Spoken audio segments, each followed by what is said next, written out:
Back home now to the breaking news overnight. The social media app TikTok going dark as a U.S. ban goes into effect. ABC's Elizabeth Schulze is in Washington. Elizabeth, you've been following all of this. Good morning to you.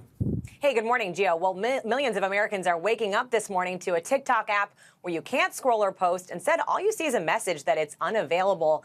TikTok is apologizing to users that the app went dark as it now looks to President-elect Trump to turn the lights back on. This morning, TikTok is shut down for 170 million U.S. users as a landmark ban on the app takes effect. Late Saturday, this message appearing on screens, saying a law banning TikTok has been enacted in the U.S. Unfortunately, that means you can't use TikTok for now. We are fortunate that President Trump has indicated he will work with us on a solution. Stay tuned. TikTok also removed from Apple and Google's app stores. I'm just thankful and honored that we got the time together that we did. In the hours leading up to the ban, celebrities, major American companies, and with that, the TikTok era comes to an end. And content creators rallying around the hashtag Farewell TikTok. This is like the third or fourth time we've had to make these goodbye TikTok videos. But those goodbyes could be short-lived.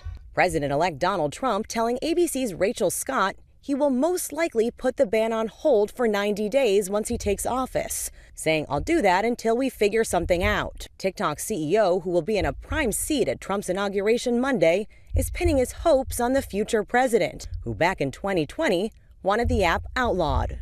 I want to thank President Trump for his commitment to work with us. Under the law, Trump's options are limited. He could try to broker a deal for TikTok to cut ties with its Chinese parent company ByteDance and hope that China's government signs off. The law says TikTok's Chinese ownership is a national security threat.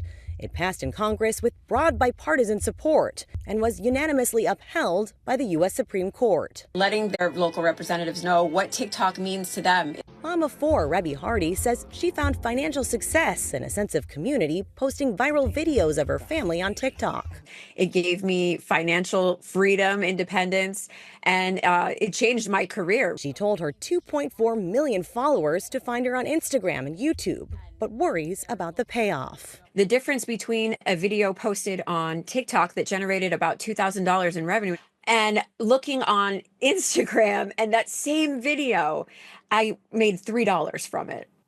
Now, TikTok wasn't forced to shut itself down under the law, but the company claims it didn't have enough explicit reassurance from the Biden administration that tech companies like Apple, Google, and Oracle that provide services to TikTok wouldn't face massive fines when the law took effect today. The White House called TikTok's choice to shut down a stunt, Gio. And Elizabeth, I think a lot of people are surprised to know that this company owns other apps, not just TikTok.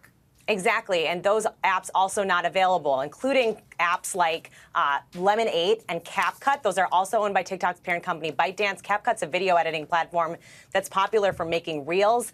Apple this morning says they are not available for downloads or updates under the law that's now in effect. Gio. Yeah, I tried to open CapCut also. It also doesn't let you in. All right, Elizabeth, thank you so much. And Elizabeth, we'll be back in our next half hour with ABC News contributor and social media expert Mike Muse with more on what this ban could mean to users and content creators. Janae? I'm sorry that you were impacted by it, Gio.